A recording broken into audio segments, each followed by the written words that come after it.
that we can continue our discussion from where we stopped. So if that's the case, those of you who are not current with the class, please go again and look at the 4 videos we've already posted in this course. That if you pay attention to those, even if you still have problems, you'll be able to put your finger on what your problems are. It will be easier for you to explain, to be able to ask reasonable questions.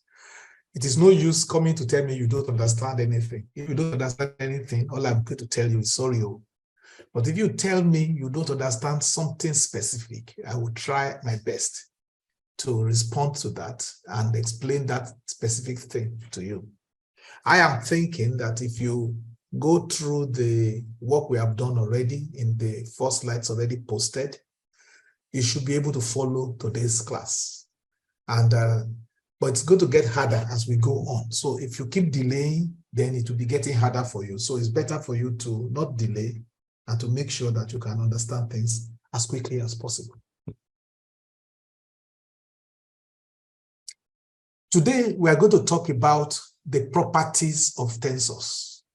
And we're going to discuss tensor properties generally, and we're going to go through to specific properties of tensors. Haven't defined, remember last week, or last lecture, we defined a tensor as a transformation from the Euclidean space to another Euclidean space. So we are looking at something that picks a member of the Euclidean space and makes another member of the same Euclidean space.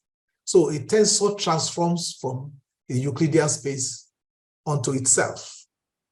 And if you are taking a tensor, you must first of all see you must first of all begin with a vector. And if it transforms a vector to another vector, then you are dealing with a tensor.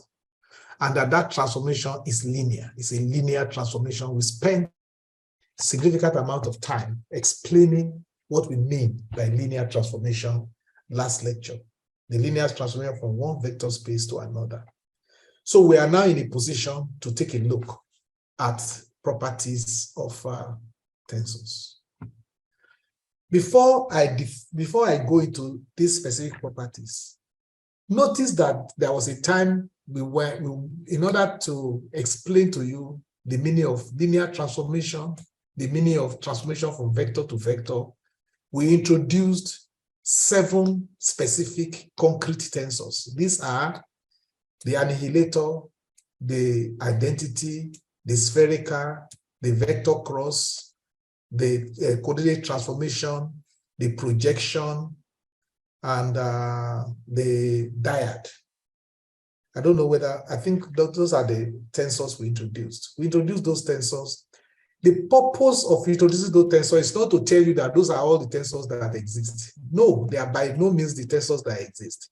But they are specific tensors that help us to explain to you what we mean by a linear transformation and what we mean by transforming vector to vector. You will see that in each case, if you supply a vector will be produced.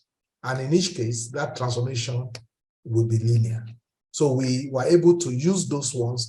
So the reason why we introduced specific tensors was to explain to you how linearity is enforced, how it is a transformation, and how it is a transformation from the vector space to the vector space. Now, the properties we are introducing from this lecture are derived attributes from the definition of tensors and their bases. Once we define tensors and we define their bases, all the attributes are direct results. Those attributes don't exist on their own. We are getting those attributes from the definition of tensors. So if you have any problem with an attribute, don't worry. Go back and check the definition of tensors. You will see that that property actually should become a consequence of the definition of tensors. It doesn't exist on its own. Basic definitions to establish tensor characteristic of any object concerned is to go back to the definition of the tensor. Now, we are going to go into some mathematics in this class and subsequently. Many people are easily intimidated by mathematics. And let me just tell you a secret. What is intimidating you is just the way Ojuju intimidates children. There is nothing there. It's just symbols. Once you know the meaning of the symbols, the mask is off and you know who is behind the mask. And it's all tedium after you have understood the meaning of those symbols. Do not be intimidated by math because the math itself is easy. It is understanding the basic import of the definitions and their consequences that are the real issues involved. So, let me remind us that we already know the following. We already know what transformations are. I started by using a picture, how you can transform a picture by reorienting it, by rescaling it. And then we saw that you could also distort it and some other things. But we know that it is only the reorientation and scaling that will qualify as linear transformations. But once you start distorting and you have the magnifications that is location dependent, you are no longer dealing with linear transformations. Once a vector to vector transformation is linear, we have already concluded that it defines a second order tensor. And this is what we mean when we say tensor with no adjective. If we say tensor and we don't put any adjective, we are talking about a second order tensor. Please let that sink in. Don't get confused. Of course, a scalar is a zero order tensor. We will not refer to a scalar by calling it a tensor. We will say scalar or zero order tensor. A vector is a first order tensor. We will not refer to a vector by calling it a tensor. We will call it a vector or a first order tensor. The second order tensor, we can call it second order tensor, or we can say tensor without the adjective. Then we are talking about a second order tensor. The third order tensor the same, fourth order tensor the same, fifth order tensor the same. We are not going to see in our course any tensor. The highest order tensor we will see would either be fourth or sixth order. We are not going to ever deal with anything higher than that. And those other ones will come when we are talking about, when we talk about elasticity, strength of materials. The elasticity tensor is a fourth order tensor, and we might talk about that one. And then there's a special third order tensor we will see. But 95% of the time, we are dealing with only second order tensors. Like I said before, 7 examples of concrete tensors. I wanted to write a tensors here. Of concrete tensors in their mathematical clothing were given to you in the last lecture. And we showed in each case that they are vector-to-vector transformations in the linear, and therefore they are tensors. This is a tabulation of the last lecture. This is all we were dealing with in the last lecture. For instance, we introduced the identity tensor, which is also called the unit tensor. The symbolic form is I, capital I. And then what it does is that it leaves any vector it operates on unchanged. We talked about the spherical tensor, which is a scaled unit tensor. And then the symbolic form is alpha I, where alpha is real, and I is the identity tensor. The coordinate transformation, which is also a change of basis, is a tensor which has the symbolic form of xi I circle times ei, where ei and xi I are sets of orthonormal basis vectors. ONB there means orthonormal basis. That is, you have basis vectors that are normalized. Each one is of unit magnitude, and they are all at right angles. The 3 of them are at right angles to each other. When you have that, you call that kind of thing a set of orthonormal basis vectors. Then we dealt with the projection tensor, which is also called the shadow. And we gave an example of how it can exist physically in the way the sun casts shadows. And we also proved that mathematically is Px, where x is any vector, and you have 1 over the modulus of x squared into x circle times x. This is the mathematical formulation of the shadow tensor. X is a vector, the magnitude here, and then the operator circle times, which is the tensor product. Now, we also have a tensor called vector cross. Vector cross is the name of a tensor. So its name is vector cross, but what it really is a vector. It also has the same, it's also equivalent. It has the same force as your vector product in vector analysis. The only difference is that in the vector product, a vector product takes two vectors, whereas a vector cross already has the first vector, so it takes only one vector argument. So it is the second argument only that you have to add, because the first argument is part of the definition of the tensor. But the two things behave the same way, but it is much more, it's much stronger when you define it as a tensor than when you use it as a vector. Then we have the dyad. The dyad again is, it has a vector and the operator circle times. We discussed that and we proved that it is a linear transformation and therefore a tensor in the last lecture. Now, last, not the least, it was actually the first one we looked at. It is the annihilator tensor, which is the zero tensor. And it creates a zero vector from any non-trivial input. So it doesn't need a zero vector to create a zero vector. It will create a zero vector from any vector you supply. And we use the capital bold O, capital bold O, to represent it. And those are the things we discussed in the last lecture. But today, we are going to be more general than this. We are now discussing tensors in the general. We are not just talking about these specific tensors. We are talking about tensors in general today. So to talk about tensors in general, I want to begin by emphasizing the fact that there are three zeros that we have dealt with, and you shouldn't confuse them. There's the scalar zero, which is the familiar zero that we've known since primary school.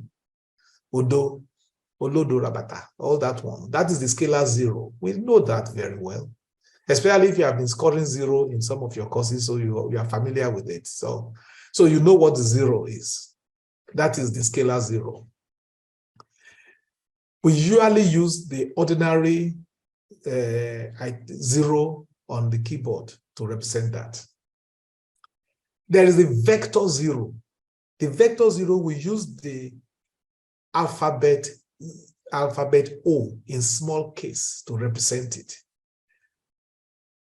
It has zero components in all three coordinates. Remember that you can always resolve a vector into three coordinates. If you use the orthonormal basis, you can have it as 0e1 plus 0e2 plus 0e3. So you can see there are three scalar zeros involved to get a zero vector. So it's not just, so you cannot say that vector is equal to the scalar zero. If you do that, you are committing the error of unequal, you are equating unequals. You cannot equate a vector to a scalar. You can't. That equality is invalid mathematically. So you can either write it as 0e1 or 0e2, 0e1 plus 0e2 plus 0e3, where the zeros here now are scalar zeros. Or if we all assume that we understand the coordinate references, that the first thing here refers to the first coordinate, the second thing refers to the second coordinate, and the third thing refers to the third coordinate, you can let the coordinates be hidden. The coordinates are always there. So what we are saying is that it is more accurate to say 0e1 plus 0e2 plus 0e3, because when you just put a curly bracket and say 0, 0, 0, you are making assumptions. You are making assumptions that we all understand that the first zero refers to the first coordinate, the second zero refers to the second coordinate, the third zero refers to the third coordinate. Otherwise, that 0, 0, 0 has no meaning. So a vector is not a matrix. A vector has a matrix form, but it is not a matrix. It is its components that can be constituted into a matrix. It's not on its own a matrix. So when we write a vector in the matrix form, we are making assumptions that we are referring to some coordinate references we all agree with.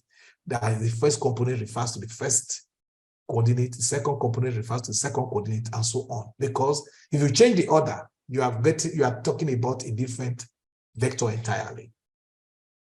Similarly, there's a zero tensor, and we represent the zero tensor with a capital bold O. It has 0 in all 9 bases. Well, it may still, we haven't established why a tensor has 9 bases. Yeah, we will do that subsequently in this class. And then, but in this case, 0 E1 circle times E1 plus 0 E1 circle times E2 plus 0 E1 circle times E3 plus 0 E2 circle times E1 plus 0 E2 circle times E2 plus 0 E2 circle times E3 plus 0 E3 circle times E1 plus 0 E3 circle times E2 plus 0 E3 circle times E3. I took the pain to read everything aloud for you to know how much a crime you are committing if you are equating a zero tensor to a zero vector to a zero scalar. They are different beasts entirely. Now, when we are sure of our coordinate references, and we can write it in a matrix form, but this also tells you that a tensor is not a 3x3 matrix. There are textbooks that claim wrongly that the vector is just a tensor is just a matrix. I am sure you know more than that. Of course, you can compound the components of a tensor into a matrix form. But even when you do so, you are making assumptions about the basis. And I will show you, maybe in this lecture or next, how to properly, fully represent a tensor. You will see that there's a matrix part of it, but that's not all. So all the books, no matter who wrote them, no matter where they are coming from, that just say glibly that a tensor is just a 3x3 matrix. They don't know what they're talking about. It's not true. Okay, so let us now go to the properties of tensors. As I said earlier on, we are generalizing and stating the properties that apply, not just to the example tensors we discussed, but to all tensors. I repeat, we are generalizing and stating properties that apply, not just to the concrete tensors, the 7, is it 9 or either 7 or 9 tensors we looked at. I think they may be 7 or 9, I don't remember. But they apply even to tensor we don't know. But no matter, once the thing satisfies the condition of being a tensor, these properties apply. Remember that properties are derived attributes. We are going to derive these properties from the definition of tensors. They have as their basis the definition of tensors as linear transformations from one vector space to another. That's why you can see this big house that is on the foundation of the definition of the tensor. That is where, so you can see this house as the properties of tensors, and you can see the foundation as the definition of tensor. Everything is coming from the definition. The definition is the most important thing that you will know. Every other thing arises out of it. You only need to just understand the logic of now moving from that definition to deriving these other things, rather than the negative thing you do, just cramming the properties. Cramming the properties, you don't know anything if you just can regurgitate the properties. It is for you to know what the definition is and how the logic of the definition leads you to those properties one by one. And that's what we are doing in this class. If a particular attribute gets difficult to understand, the retreat place is the definition of tensors. You come back to the definition of the tensor, and then you can see that nothing else can be difficult for you if you can retreat to that point. The property 1. First thing, what is equality when we talk about tensors? For instance, if we are talking about numbers, if I say a number is equal to another, you know what that means. You know the values are the same because all that numbers have is values. What if I tell you that 2 vectors are equal? What do I mean? Go to the chat room and tell me. If I tell you that 2 vectors are equal, what do I mean by that? I'm waiting for you in the chat room. If I tell you 2 vectors are equal, what do I mean? They must have both magnitude and act in the same direction. Good, that is correct. Any other attempt? Same magnitude, same direction. Operations on the two vectors, blah, blah, they are linear. No, it doesn't mean they are linear. What do you mean by a vector is linear? There is nothing like that. It means the magnitude are the same, but more than that, even if the magnitude are the same, if the direction is not the same, it's not the same. So they must both be equal in the same magnitude, the same direction, and Adewale Busari says in the same sense. That is actually good too. Same magnitude, same direction, same sense. Good. Now, we now want to say, okay, we now want to explain what do we mean when we say two tensors are equal. Look at how we will tell you what they are equal. Remember, we define a tensor as a linear transformation. So if two tensors are equal, that means that both of them are linear transformations like all any tensor should be. Okay, once we say they are tensors, they are both linear. First of all, since we say they are tensors, they are linear transformations and that they transform vector to vector. Okay. If we say they are equal, that means that if you supply one vector to one of them, it will give you an answer. If you supply the same vector to the other one, it will give you an answer. If those two answers are always the same, no matter what vectors you supply, then the two tensors are equal. If you can find one counter example of a vector you can give to this one, it gives you an answer. You give that vector to the other one, it gives you a different answer. That means that the two tensors are not the same. So how do you test for equality of tensors? You test for equality of tensors by supplying them vectors and see what they do with it. If they do the same thing with the vectors, producing the same result always, then they are equal. If not, they are not equal. And you only need one example. You only need one counter example. If they are almost or equal always, then they are not the same tensors. So they must exactly equal, exactly producing the same answer in every possible case. If they do not produce the same answer in one case, then they are not the same. So we define a tensor by the linearity of its action on a vector producing another vector.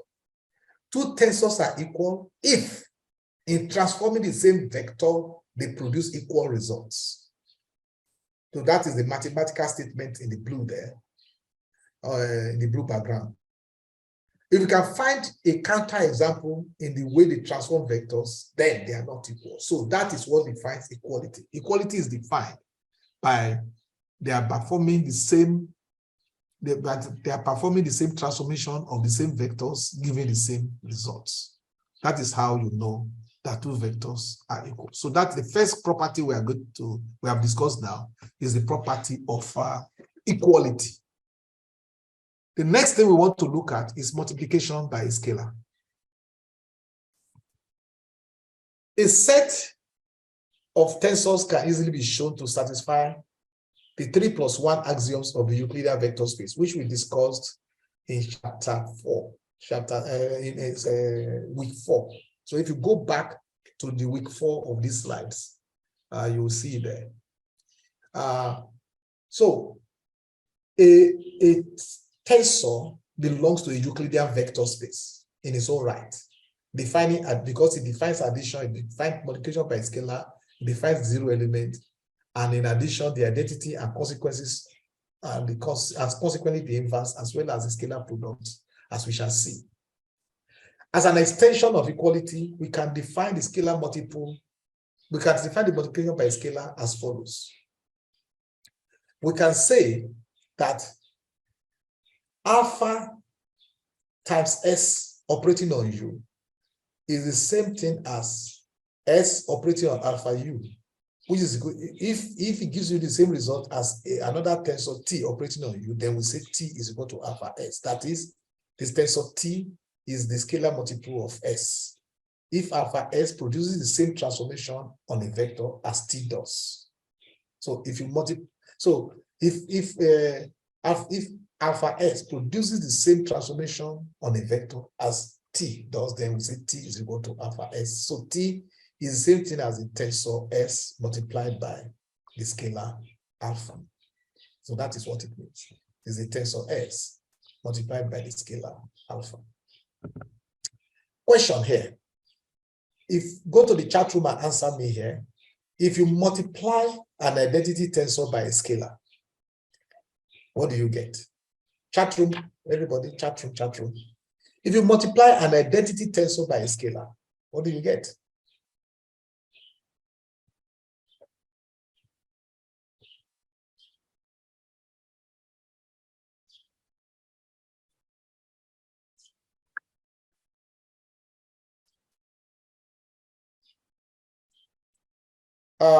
Christian Kega, you are not correct because you have not answered that question. James Udotong, you are correct. Any other? James, you are right. If you multiply an identity tensor by a scalar, what do you get? Are you telling me that it's only James that is thinking in this class? There, James and Christian. I want to see anybody else think about that and respond to me. Yes, I can see Ugochukwu, Oluwapelumi, Otitoju, Oluwatomiwa, Ikunife, Iyano. Oluwatomiwa Ikunife, it is called a scalar, it's called a spherical tensor. So we don't just say a scale tensor. Such a tensor is a spherical tensor. If you are multiplying the identity tensor with a scalar, it's a spherical tensor you get. Okay, so let's move on. The identity tensor, let us go back again. We have talked about equality. We have talked about multiplication by scalar. What we want to talk about now is the inverse. The identity tensor induces the concept of an inverse of a tensor. Given that T is a tensor and U is a vector, the mapping W equal to TU produces a vector. That is, if T is a tensor, TU will be a vector by definition, because a tensor operating on a vector will produce a vector. So that TU, which is W, is a vector, is taken for granted. Imagine there is a linear transformation. Anytime you see the word mapping here, just use the word transformation. They roughly mean the same. Imagine there's another transformation, Y. If it exists, imagine one exists. That when we operate it on W, it gives us U. If we can find such a thing, then we call that one an inverse. A tensor may possess an inverse. Not all tensors possess inverse, unfortunately. A tensor may possess an inverse, and if it does, that tensor is said to be invertible. Not all tensors are invertible. A tensor may possess an inverse. If it does, we say that tensor is invertible. If it doesn't, we say that tensor is not invertible. And it is not all tensors that are invertible. So a tensor may possess an inverse. If it does, the tensor is invertible. If it doesn't, the tensor is not invertible. So the inverse. If YW, that is Y operating on W, gives us the answer we had with, gives us the answer we started with. Because first of all, remember, how did we get W? We got W, remember that we got W in this case by operating T on U. And now, if we operate Y on W, we recover U, then we mean that Y is the inverse of T. As a linear mapping operating on a vector, clearly Y is a tensor, because if it's linear and it creates a vector when it's operating on a vector, it is a tensor. It is called the inverse of T because if YW, when you recall that W itself is TU, that means that YTU is equal to U. So if you take a look at the second equation here, that means that YT does nothing to U. If you operate Y and T in sequence, operate T on it first and then operate Y on the result, if you get U, that means that YT itself does nothing. Therefore, the composition or product, if you like, of Y and T is behaving exactly the same way as the identity tensor behaves. It's behaving like the identity tensor. And if it behaves like the identity tensor, then it is the identity tensor. So we can say YT is equal to the identity tensor. When that is true, when you can see that the composition or the product of two tensors gives you the identity tensor, then we say y is the inverse of t. It is because of this that we now define y to be the inverse of t. Now, the question we ask immediately, if yt is equal to I, can we conclude that ty is equal to I? Let me pose the question again. If yt is equal to I, can we conclude that ty is equal to I?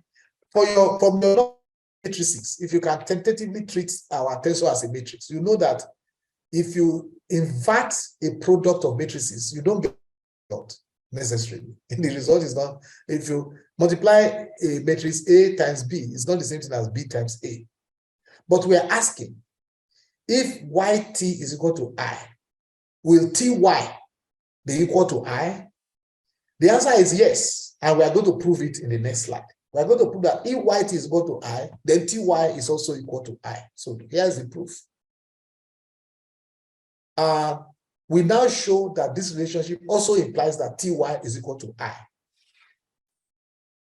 Recall that the vector defined by the vector defined by W is the vector tu. So clearly, if you write tytu is the same thing as tyw, because tu is the same thing as w. So tytu is the same thing as tyw. But looking at yt, remember that yt, we knew before that yt from the previous page, you know that yt is I. So we can replace yt here by I. So if we replace yt here by I, we have that what we have here is tiu. And because I does nothing to you, we can remove I without any problem with the equation. So that becomes tu. Okay. So if you look at tytu and tu, you can see that everything here is also equal to w. What does that therefore mean? So it means that you have tu here and you have tu here.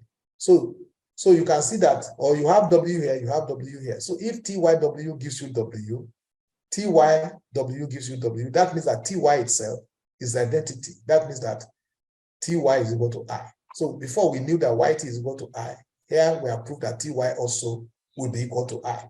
If yt is I, ty is I. So tyw is equal to w, so that yt is equal to ty is equal to I. So that even though it's not generally true that you can reverse transpose, you can reverse compose, you can reverse the composition of tensors. In this particular case, where the composition of two tensors is the identity tensor, reversal is correct, because if yt is equal to I, ty is equal to I. It's not obvious. It's not immediately obvious. It requires this argument to show it to be so. When yt is I, ty is also I. So if y is the inverse of t, then t also is the inverse of y. So the reverse is the case. So the inverse of the inverse is the original tensor. Last week's question, or last lecture's question, is the inverse of a tensor itself a tensor? We prove that on this page. Now, if t is invertible, then there exists a tensor which we call t inverse. If t is invertible, then there's t inverse. Now, if w is tu, that means that u is equal to t inverse w. In addition, if y is tv, if y is tv, then v is equal to inverse of ty. Furthermore, the tensor nature of t means that for alpha and beta that are real, if we operate the tensor t on alpha u plus beta v, it is the same thing as alpha tu plus beta tv. Now the question is, why are we able to get this equation. I want the class not to just gloss over this equation. Tell me why this equation is correct. Go to the chat room and tell me why the equation T into alpha U plus beta V is the same thing as alpha TU plus beta TV. Can somebody go into the chat room and tell me why is that so? That is, why is the tensor operation distributive over addition? Why is the tensor operation distributive over addition?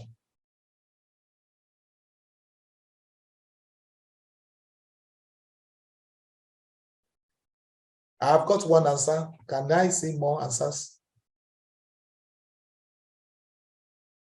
Wake up, class, and talk. Okay, 2. When I see 3, I will look at them. I've seen 2.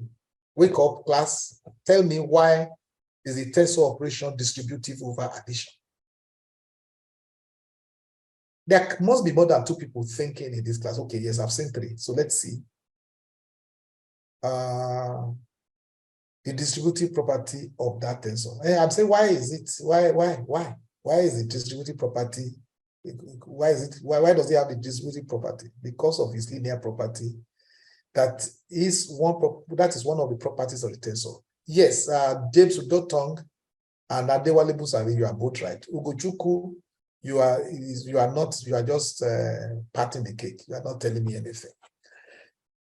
The transformation of a sum is equal to the sum of transformations, or the transformation of a weighted sum is equal to the weighted sum of the transforms. So if you look at the equality, you can see that on the left-hand side, you see the transformation of a weighted sum.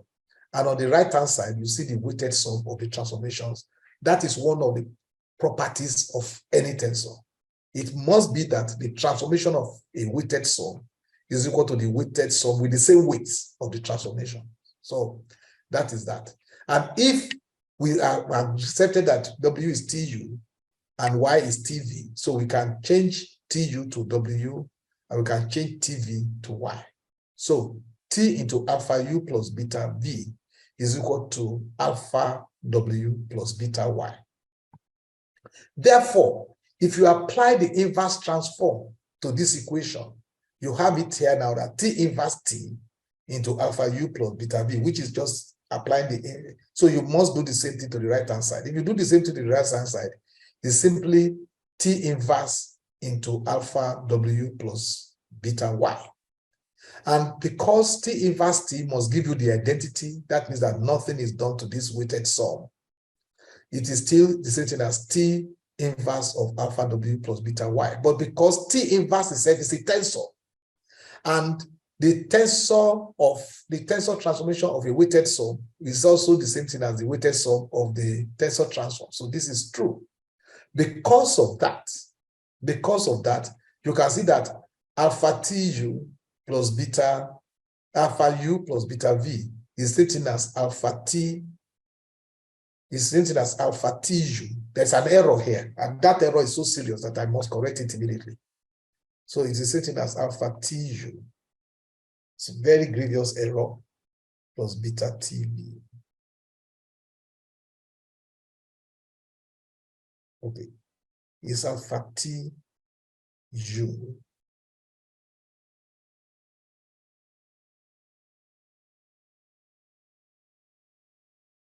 plus beta TV.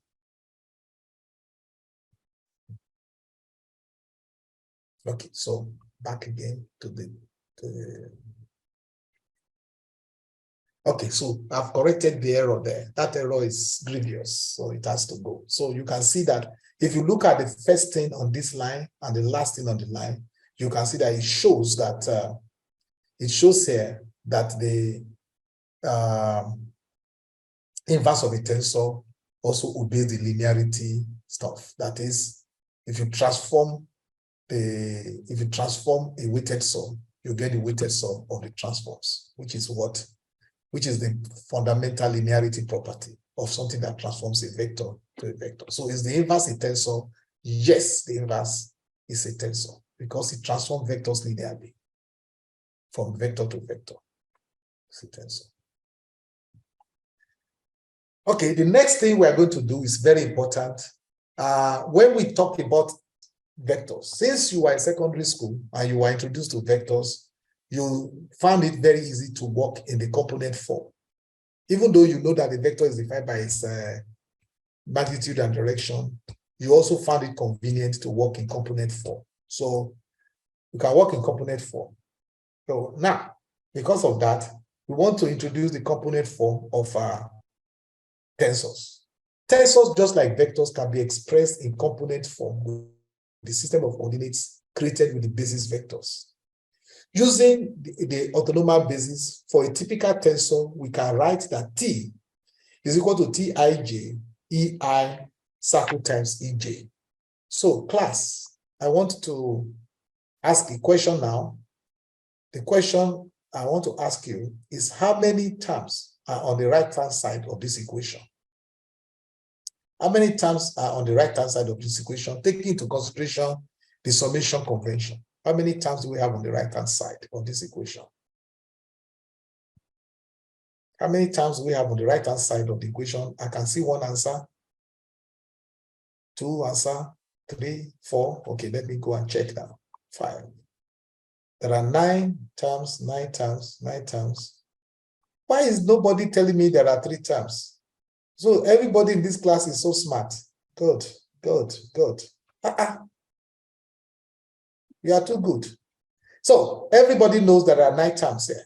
But remember, we still don't know what the T11, T12, T13, T21, T22, T23, T31, T32, T33. We don't know what they are. So we are now going to use the definition of a tensor to find out what they are. What are they? What is T11, T12? What are all these T's? Well, first of all, if we have the orthonormal basis, we know E1, E2, E3, and we know the dyads we can form by E1 circle times E1, E2 circle times E1, and so on. But we do not know what the TIJs are. So what we are going to do now is that we are going to find the TIJs. In this equation, I want the class to tell me on this line, what are known and what are not known on this line. What do we know and what do we not know? Go to the chat room and tell me what are the knowns and what are the unknowns.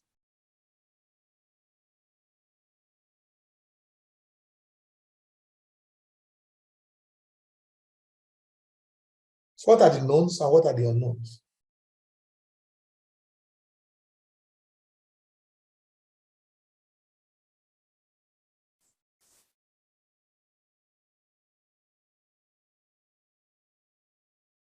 If you are given a tensor T, that means that T is known. If you are given the orthonormal basis, that means that E1, E2, and E3 are known. So the unknown is what? Is the TIJs. That's what I've just said. Okay, so is it clear that the unknowns, is it clear to you that in that equation, the unknowns are the TIJs? Okay. Okay, so we now want to find them. We want to find the unknowns. If we write it out in longhand, we have T11 E1 E1, T12 E1 E2, T13 E1 E3, T21 E2 E1, T22 E2 E2, T23 E2 E3, T31 E3 E1, T32 E3 E2, and T33 E3 E3. Sometimes it is good for you to write this thing out because after some time, when you keep writing it in the shorthand form, you forget that what it really means is this entire long sum. So it is good for you to do that once in a while to keep in your mind the fact that what you are really dealing with is this long sum. So if you want to find the components, this is what we do. Let us let this T operate on E beta, where beta is 1, 2, or 3. Beta can be E1, E beta can be E1, it can be E2, it can be E3, depending on the value we give to beta. So if we do that, we have that Tij Ei circle times Ej, E beta. So is this line clear? Because remember that we have a dyad here. You know when a dyad operates on a vector, the second part of the diet does a dot product, and the answer is the direction of the first one. And because Ej dot E beta are part of the autonomous component, so they will be equal only if J and they will be equal to 1. This product will be equal to 1 if Ej and E beta are the same. It will be equal to what if J and beta are not the same? Chat room, it will be equal to 1 if J and E beta are the same. It will be equal to what if J and E beta are not the same? It will be equal to 0. Ugochukwu knows that. It will be equal to 0. So because Ugochukwu knows that, I'm assuming that you all know it. So because if Ej dot E beta is equal to 1 or 0, depending on the value of J and beta, that means that that product is actually delta J beta. Remember the nature of delta J beta. Delta J beta will be 1 when J and beta are equal, will be 0 when J and beta are not the same, which is the same thing that is happening inside this bracket. So this and delta are the same. Okay, so that is what we have here. If after that, if we now do a dot product of this quantity, you know, okay, first of all, the quantity I have on the last side, on the right-hand side of this equation, what is it? Is it a scalar? Is it a vector? Is it a tensor? Please don't rush to answer. Look at it very well. This Tij delta J beta, is it a scalar? Is it a vector or is it a tensor? What I have there.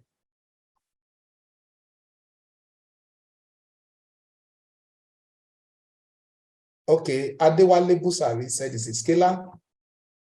Anybody else? James Udotong said it's a vector. Since the two of them are not agreed, I want to know how the class votes.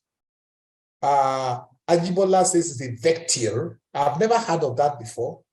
Adekomi says a vector.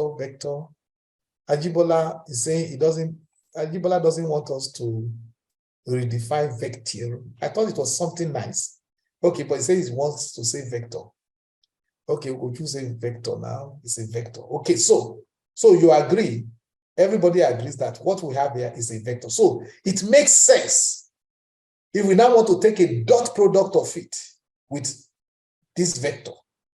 If we take the dot product of it with this vector, we have that Tij E alpha dot Ei delta J beta. E alpha dot Ei, do we all agree that E alpha dot Ei is the same thing as delta I alpha? Is the same thing as delta I alpha? And if it's the same thing as delta I alpha, you can immediately see that if you remember the substitution nature of the deltas, you can let this one substitute for alpha and for I, and the second one substitute for. So we now have T alpha beta. So that E alpha dot T E beta is the same thing as T alpha beta. So E alpha dot T E beta gives us T alpha beta. Therefore, if you allow alpha to play the role of I and beta to play the role of J, we can conclude that Tij is Ei dot Tej. So if we take Ei dot Tej, we are going to get a scalar. Why? Because, first of all, when you operate T on Ej, you get a vector. And you take the dot product of that vector with Ei, you get Tij. So it is Ei dot Tej that gives you the scalar Tij. So that unknown in each case is simply Ei, which you know, dot T, which you know, Ej, which you know. So we can always, given any vector and any system of coordinates, we can find all these 9 things. So it is not a problem whatsoever to find the 9 components of a tensor, which will be the 9 components of the basis of the tensor.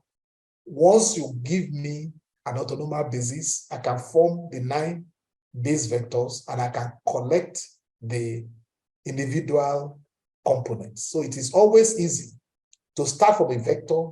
If you are given a 3 coordinate autonomous basis, you can always find your full set of components. So that is how the components of a vector can be found from the vector given any set of coordinate system. It's very easy to get that. So because of that, we can go ahead now and find the component, say, of a spherical tensor. If we want to find the component of a spherical tensor, in the case of a spherical tensor, T is equal to gamma I, where gamma is simply an identity tensor. So if we do this, we see that gamma I, we see that if we do it like this, we see that EI dot gamma IEJ is simply gamma EI dot EJ, which is gamma delta IJ. So the component is simply delta IJ. So that the spherical tensor has the component representation gamma I is equal to gamma into EI dot IEJ, because remember that I does not do anything. So this one simply becomes delta IJ. So everything here is gamma delta IJ EI EJ. So you can say that the component of a spherical tensor is simply gamma delta IJ, or the component, it is simply gamma EI circle times EI, or gamma EJ circle times EJ. Notice that we got this by allowing the delta IJ to operate on either of the two vectors, and we get the answer. So when you say set gamma to be 1, it is clear that our familiar chronicle delta are the scalar components of the identity tensor. So the delta, the chronicle delta you have been seeing all along, they are actually, if you can see that they are actually the scalar components of the identity tensor. So delta is the scalar components of the identity tensor, but delta itself is not the identity tensor. It becomes the identity tensor when you put the basis. You must add the basis to it to get the identity tensor. So let's see some people in the chat room. Okay. So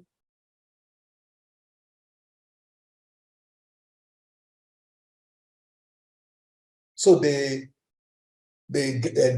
deltas are the, when you set gamma is equal to 1, it becomes clear that our familiar chronicle deltas are the scalar components of the identity tensor. Setting gamma is equal to 0, we'll find that all the components of the annihilator tensor are 0. All these components are 0. So we can therefore write every component of the annihilator tensor is 0, and the diagonal of the identity tensor is unity with off diagonals vanishing. The annihilator tensor is justifiably called zero tensor. In matrix form, these special tensors are E1, E2, E3, circle times 0, 0, 0, 0, 0, 0, 0, E1, E2, E3. So this is the full representation of the tensor. There's a mistake here which I have to correct immediately because it is serious. The identity tensor is not small o, it's big O. And it is big O capitalized and not italicized. So I go back to my slideshow from the current slide. Okay, so this is the annihilator tensor. This is the identity tensor. Note that these components have been established for the definition of tensors. They were not assumed. So we saw that for the identity tensor, for the annihilator tensor, every component is 0. For the identity tensor, all the components along the diagonal is 1. For the spherical tensor, the components along the diagonal are gamma, gamma, gamma. So this is the proper, complete way to write the tensor. You can see that a matrix is involved, but it also involves the basis. So this is the full component form of a tensor. So to say a tensor is simply a 3 by 3 matrix there's nothing like that. It's not true. So this is what it has a tensor, it has a matrix part, but the matrix doesn't tell the full story because, and the reason why it doesn't tell the full story is because the tensor has basis also. So those numbers in the matrix will change if the basis change. If the basis change, remember, this is what we are talking about. You see, if T is equal to Tij Ei circle times Ej, if you change this now to xi I, xi j, this Tij will change. So the matrix representation of a tensor is not even unique. So you can have 50 matrices representing the same tensor. Depends on how you change the basis. If you change the basis, just like a vector, if you change the basis of a vector, the components of the vector will change. So if you change the basis of a tensor, the components will change. So the lie that the tensor is just a 3x3 matrix is because one of the reasons why it's a lie is that the tensor itself, that matrix representation, is not unique. Give me one tensor, I can give you, and you bring me a matrix representation, I can give you another matrix representation of the same tensor. But there is a relationship between those. They are not arbitrary. There is a relationship between them. So that is all, but they are not the same. So you can find different matrix representations for the same tensor.